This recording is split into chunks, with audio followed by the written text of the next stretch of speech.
Saudara-saudariku yang dikasihi Tuhan, hari ini Rabu 9 Juni 2021, hari biasa pekan ke-10. Menu sabda kita dari Injil Yesus Kristus menurut Matius, bab 5, ayat 17 sampai 19.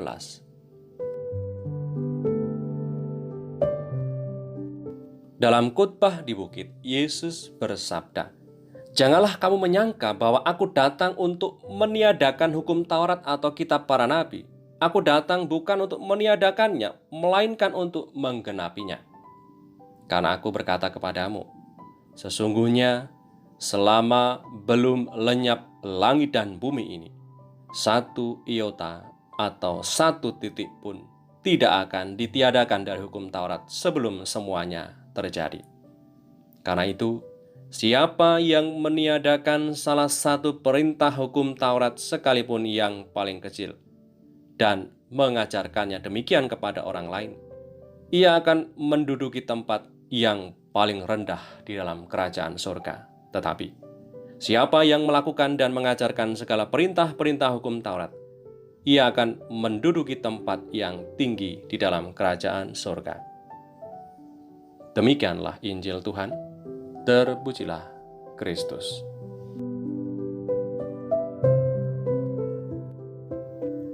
Saudari-saudaraku yang terberkati, pada hari Kamis minggu lalu kita mendengarkan jawaban Tuhan kepada ahli Taurat yang bertanya, "Hukum manakah yang paling utama?"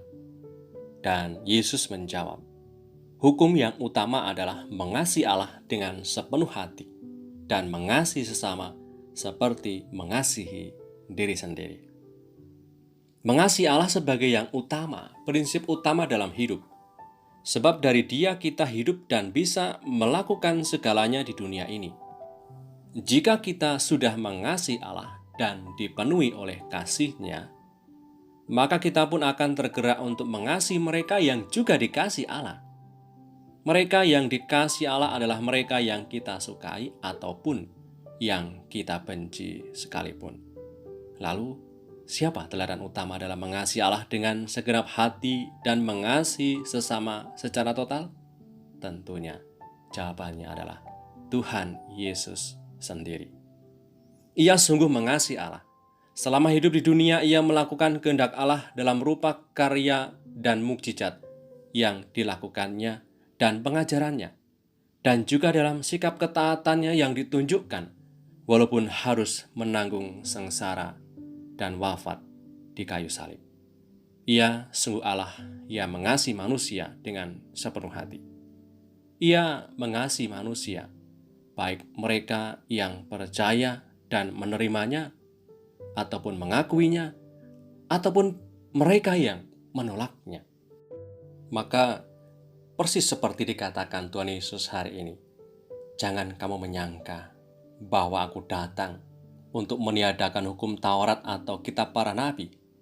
Aku datang bukan untuk meniadakannya, melainkan untuk menggenapinya." Semoga sabda bahagia Tuhan tergenapi pula dalam tiap kita. Marilah berdoa. Demi nama Bapa dan Putra dan Roh Kudus. Amin. Allah Bapa Maha Kasih, kasih-Mu mengalir atas tiap kami setiap hari. Semoga oleh karena kuasa kasih-Mu, segala apa yang kami rencanakan untuk kami kerjakan hari ini bisa berjalan lancar dan baik. Kami pun tetap mohon berkat-Mu secara khusus bagi mereka yang sedang sakit. Semoga Engkau tumbuhkan semangat dalam hati mereka supaya bisa sembuh dan pulih kembali dalam keadaan sehat, supaya bisa melanjutkan pekerjaan dan karya baiknya. Dengan pengantaran Kristus Tuhan kami yang hidup dan berkuasa bersama Engkau dalam persekutuan Roh Kudus, kini dan sepanjang masa. Amin. Berkat Allah yang Maha Kuasa turun atas kita semua, Bapa dan Putra dan Roh Kudus. Amin.